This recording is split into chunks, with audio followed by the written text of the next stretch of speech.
I think most people are real familiar with hamburger. Like it's the go-to. They're like, oh, I can do a lot of stuff with that. But I think that when it kind of comes down to like even a roast or, like a nicer steak or something, I think people get a little nervous. I'm like, gosh, it's a little bit more expensive. So what if I mess it up?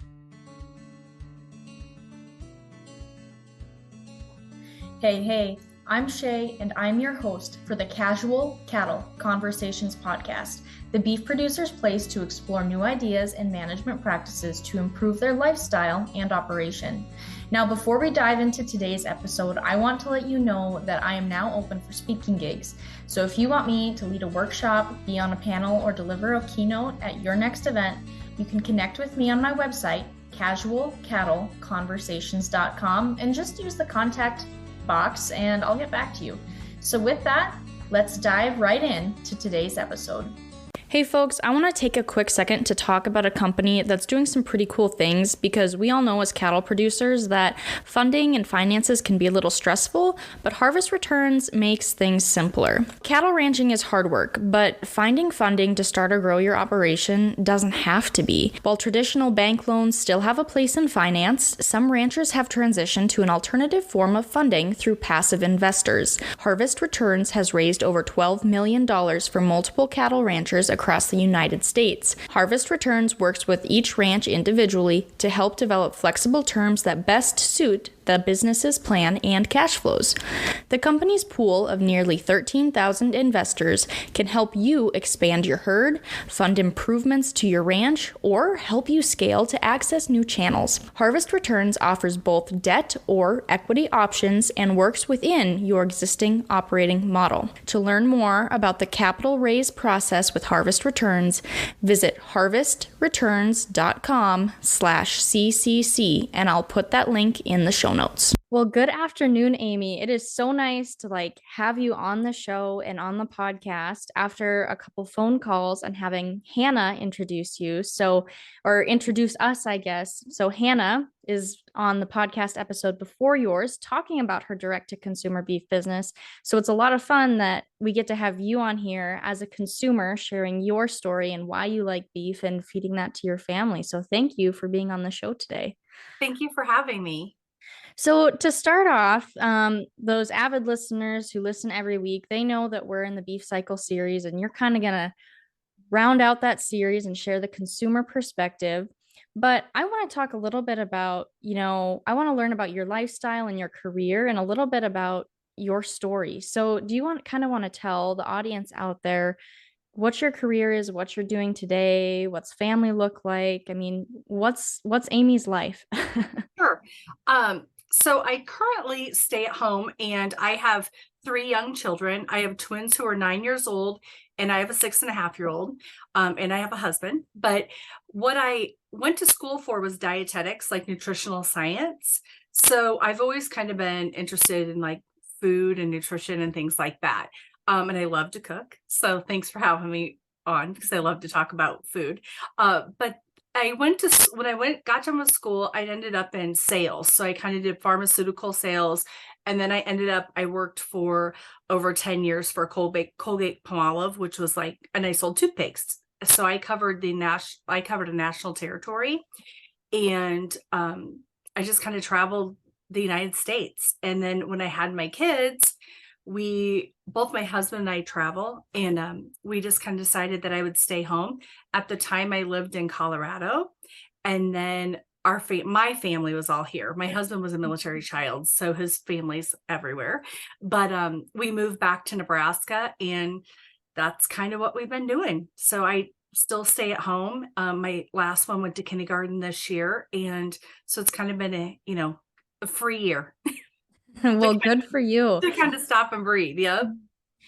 So you're in Nebraska and you're not active necessarily in agriculture today, but do you have an ag background? Like, what is your knowledge level of production agriculture when it relates to raising livestock where we get those animal proteins?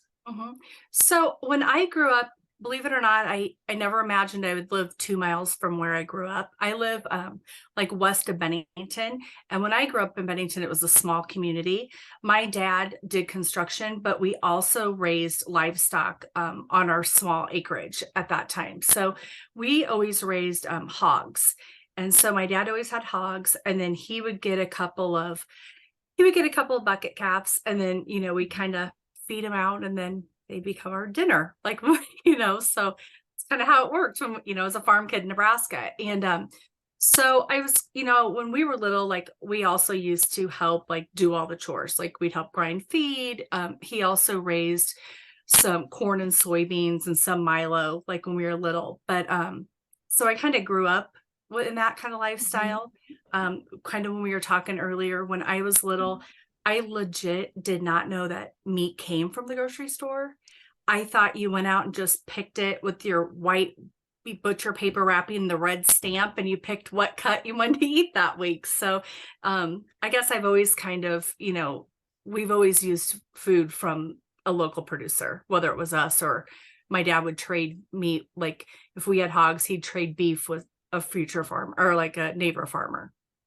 Well, that's awesome to hear. So, why do you continue to eat beef and feed it for your family? Like, why is that a continued protein choice that you like to go to? So I feel like, because I love to cook, but I feel that like, especially this day and age, so much food is prepackaged or has so many preservatives in it, and it's just convenience driven. People drive through, whatever fast food it might be on a regular basis for their family. And so for me, I just felt like it wasn't how I wanted to raise my kids. Like I enjoy cooking. So, and my mom always made dinner every night for us. Like we never went out to eat. I mean, it was a special occasion. And so I choose to still choose the highest quality of food I can for my kids, because I think it's so important not to have all that extra filler and preservatives and things like that. I mean, do we really know what's in it? And then what are the long-term effects? Health wise, we're seeing not only like obesity, but we're seeing a lot of changes in little girls' bodies, like much earlier than we did before. And so I think for me, it's important to buy like organic or as close to natural as you can. Well, I appreciate you being honest and, sharing your concerns as someone, feeding their families. So, you've mentioned you love to cook. So, first of all, what is your favorite beef dish or meal to cook? So my favorite, I would say what I cook the most is a roast. Like my family, I will make roasts. I'll make roast beef sandwiches. I'll make, traditional roast with mashed potatoes and gravy, carrots, cream peas, everything like that. I'll also make like Italian beef, all those kind of things. Hannah always jokes me. She's like, how are you eating all these roasts? I literally just called her and ordered like 18 more. She goes, how are you eating all these? I'm like, I make it at least one time a week. And it's great for sandwiches for my kids for their lunch and things like that.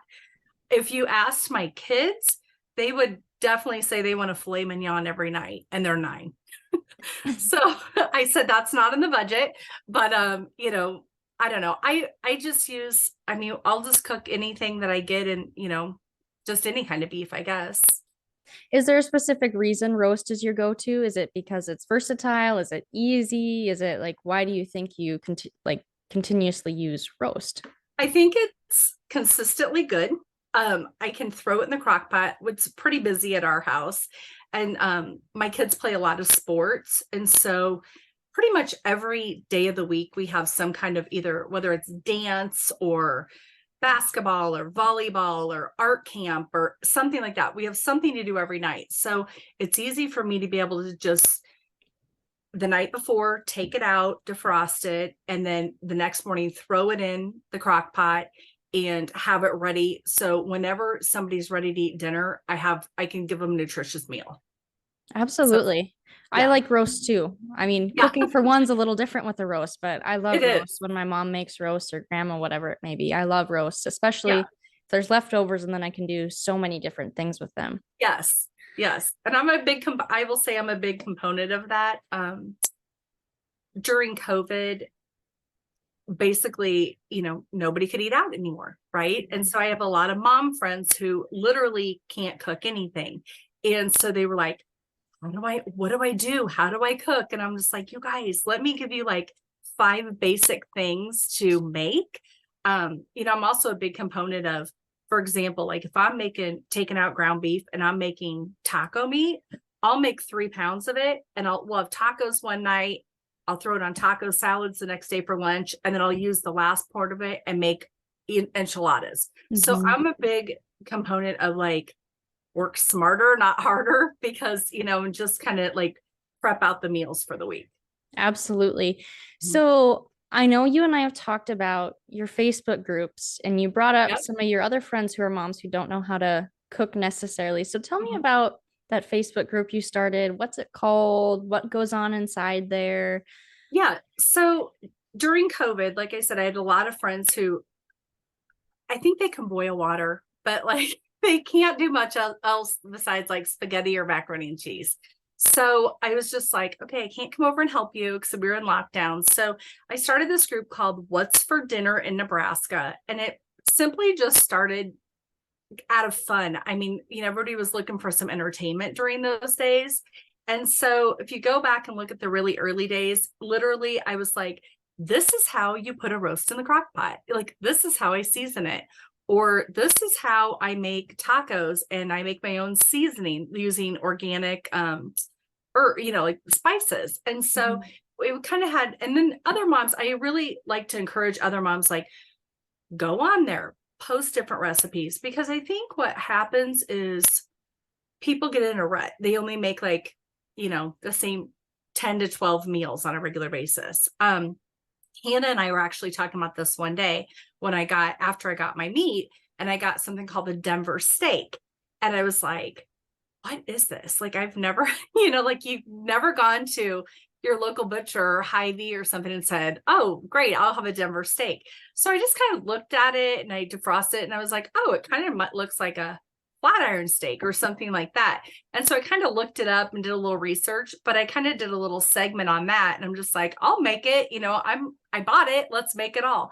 And so it was delicious, by the way. And so, but what happened was, I think that was the purpose of the group, is simply because a lot of people, again, they don't cook a lot anymore. So they're just like, gosh, if I order a half a beef or something, like, I'm only going to know how to make half of the things that come with it. And then am I going to use it all? And is it going to be wasteful? And so I really wanted to, on a broader level, like, introduce people like, hey, like, it's just food, like, it's not your last meal. So feel free to just experiment with it and have some fun. So that's kind of what it became. And now there's probably, I haven't looked recently, but there's probably like 2,700 members, and we have people join in all the time. And it's fun because people try different stuff.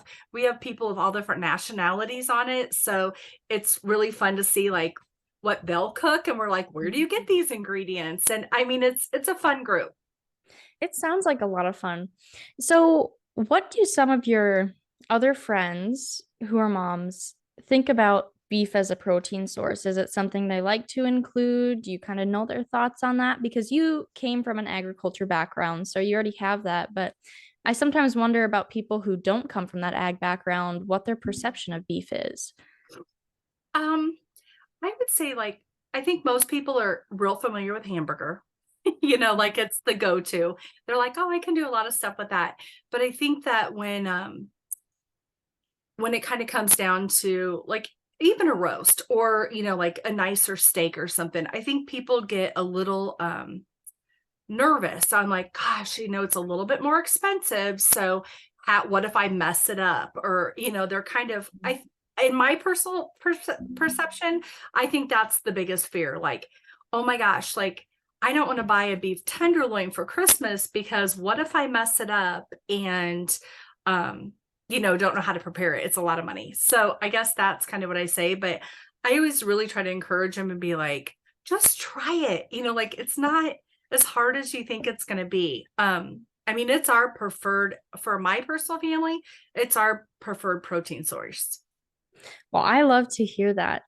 So I know you talked about, how you like to feed your family, stuff that's whole foods, Mhm. more natural, without the preservatives is kind of the gist I was getting when you were talking Mhm. earlier. What else kind of drives your decisions as you're looking at what meals to incorporate for your family? So my husband, he lost a significant amount of weight. So he was a big guy when we met, and about this is the sixth year of keeping it off. He lost about 140 pounds. Wow. And so that was when he was doing it. He is very goal orientated. So he will set a goal and he does not waver. I mean, he has not had a piece of bread, a piece of pasta, like ice cream, nothing like that in all these years. And so he is very, very dedicated to clean eating, which kind of, he always says he's like, it's more work for you because he doesn't cook at all. So I had to really make sure to be like, okay, we're going to cut back on, you know, anything extra. Like that's, any of like, I have to come up with like good seasoning to make it still Mhm. taste good, but not the added fat and calories. And so a couple of years after that, my daughter she was having a lot of issues with her stomach and her digestion, stuff like that. And so we found out that she has to be dairy free. And so I have a lot of different diets going on in my house.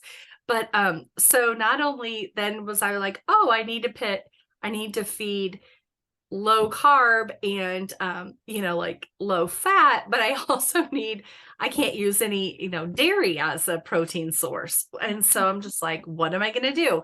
So that's kind of when I had to start getting creative, um to really start being like, how am I going to do this, because it's a lot of different things all at once, and it's easy to throw together a sandwich, but my husband can never have a sandwich unless I use iceberg lettuce as the bun. Mhm. So I think that's kind of one of the things. I always have a garden every year.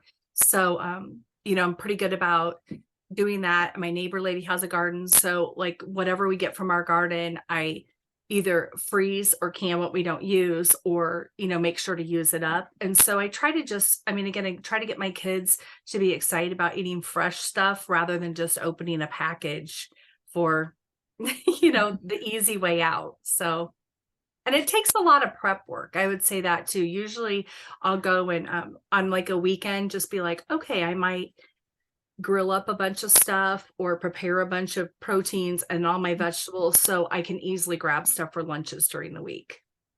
Well, good for you. Yeah, I mean, there's a lot of great food that comes from grocery stores and they're very much a necessity, but nothing beats vegetables out of Mhm. the garden, homegrown proteins. Like, there's just something about it that's hard to beat. Yep, there is. Yep. So I'm curious about, you said you went to school for dietetics. Mhm. So, how did the knowledge you've learned there, as far as what is like a healthy diet, what are good protein sources, is that information you still apply today, or would you say you've picked up new information on it that you trust differently? I'm just curious about what you learned in that background and your Yeah, schooling compared to what you're living out today. I think that's a great question. I was probably like most college kids. I had a lot of fun in college, and I probably didn't take it as serious as I should have. But what happened was I started out in nursing school, and then it got to like my clinicals and stuff. And I was just like, whoa, I cannot be a nurse. Like, I can't, I couldn't do it. Mhm. I was just like, I'm like, I want to be passing out. Like, it's just not for me. So I kind of switched to dietetics because I always like to cook, and I like food. And so I just kind of switched over that, but it probably wasn't a conscious choice to pick that degree. It was just the next logical degree that most of my credits transferred over. I mean, That's fair. which isn't a great answer, but I was like, I'm almost done. I don't want to start over. And so, I don't know, like I wish in hindsight, so any of you young people listening, I wish I would have paid more attention and been more diligent about it back then. And just like, so I think a lot of things have changed too. I mean, I was in college in the early 90s, and I think a lot of ways that we look at food and basically even what some of the food was is a lot different than it is now. So, and probably even before I had kids, I wasn't as concerned where the sourcing for my food came. I didn't care if I bought local. Now, as a mom, it's really important to me. I live in a small community that's getting bigger every day, but it's like I really like to support local on all levels. Like I buy my eggs from a local person. I get my beef from Hannah. I just make sure like if we get chickens, like my dad has a neighbor who he provides our chickens. Like I really try to do everything I can on a local level. That is amazing if you have the capacity to do that. I know not everyone does, but I do like to hear stories of people supporting local. I live in a small community as well, and Mhm. we need to. Yeah, and I think that it's probably not out there as much as like people aren't advertising, but I think if you really dig down deep, you can find those people. Like they're kind of like the hidden gems. I mean, they're probably, they're usually like families that they're pretty humble. Like they're not like, hello, buy my stuff. Even like Hannah is not like that. I'm like, you should tell people about yourself more. But I think that it's harder to brag about yourself as a business owner than it is for to have someone advocate for you. It is a challenge, and word of mouth goes a long way. Mhm. Like as a business owner, like someone else, like another cattle producer telling another cattle producer about this podcast is going to go farther than someone seeing one of my posts or ads or something like Yeah, that, because there's just an added trust factor when someone else you relate to finds a business valuable. right, right. Would you say like your friends also try to source local, or are they just getting beef from the grocery store? Like, if you know that information, I guess.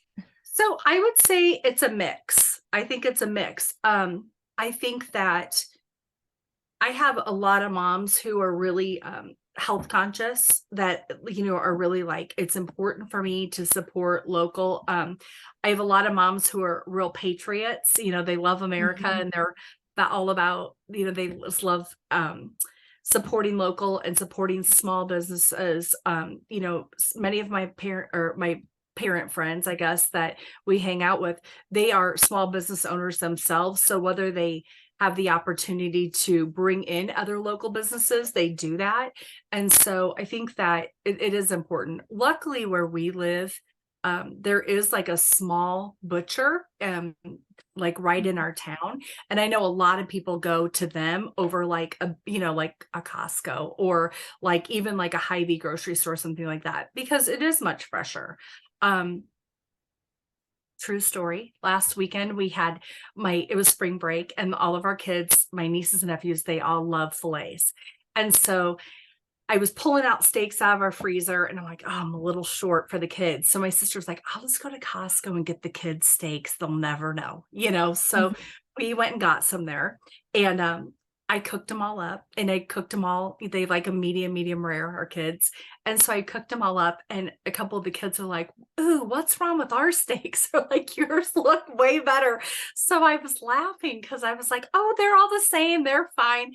And my husband and I were laughing. So I'm like, even when you take them out of the package, and you probably know this as a beef producer, but even as you take them out of the package, the color of the meat is completely different. Like you can see how much darker and how much more iron content is in farm raised beef versus like something you're going to get at the grocery store, and you have no idea how long that's been sitting there before it was packaged. So it's very interesting. If I encourage people to do their own taste tests at home. Yeah, I mean, I haven't bought a lot of beef out of the grocery store, and Mhm. I support people buying beef wherever they can find it, Yeah, because beef from the yeah, grocery store, that's still healthy. But, I Yeah. say if you have the capacity to buy local and support a rural community, by all means go for it. But Yeah. there is a little bit of a difference. I never bought steaks when I was in college, but so I Yeah. went to school in Nebraska, as we talked about Yeah. earlier. So that was 9 hours from my family's ranch. So Mhm. I could get beef back, but when I ran out, I ran out. I just couldn't That's right. run home and get some. And I do remember buying hamburger one time from the store, and it was about the cheapest hamburger I could find. And Yeah.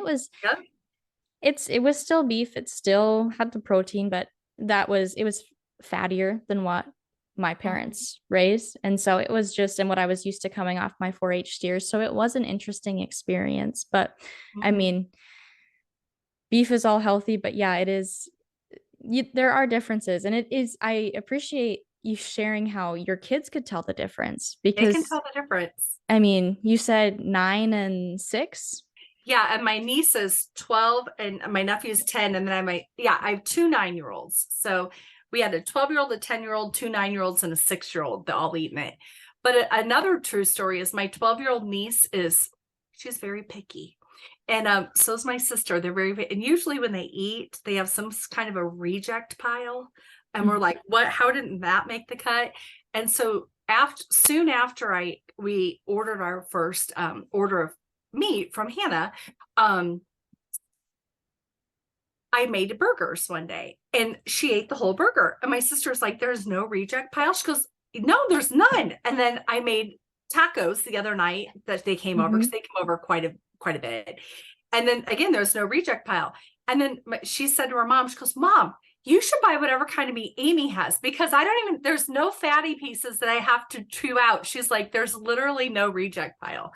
So it was so funny because I'm like, even as a kid, like they notice the difference.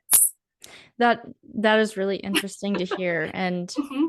yeah, it does depend on the type It of kind of does. meat and The how it's quality. cooked and the quality of that meat too. And I think, Mhm. the beef industry has done a lot of work on trying to improve the quality, but there's always a place to go forward too. So Aimee, that kind of wraps up what I really wanted to talk about today. I really enjoyed you being open and honest about your experiences as a consumer and with your family and why you buy beef. Do you have any last thoughts, whether that's for cattle producers or anyone else who might be listening before we wrap So up today? I guess I would just really say to all the non-cattle producers out there and the people who are just like, gosh, should I buy a side of beef or, should I consider splitting it with someone because I don't know if it's for our family? I would highly suggest that just get a deep freeze and do it. I think that not only the convenience of having it at home, like you can just be like, you can meal plan. I think it's definitely healthier for your family. And then also you'll find yourself not eating out as much. It seems like a lot of money up front when you're like, oh my gosh, like I have to pay for all of it up front. But when you have it at home, you don't even feel the necessity to have to, when you pre-plan, you don't feel the necessity to have to go out to dinner. And in the end, it's much healthier for both you and your family. So I guess that's what I would encourage people to try to do if you're on the fence. Well, thank you very much for sharing that, Aimee. I appreciate it. Yeah. Thank you so much for having me today. And that's a wrap on that one, folks. Thank you for tuning in today and joining in on the conversation. Be sure to take this a step further and take the advice you learned and implement it on your operation. If you want to have a conversation about it, head over to my social media and send me a DM by following @CattleConvos and connecting with me there. Have a great day.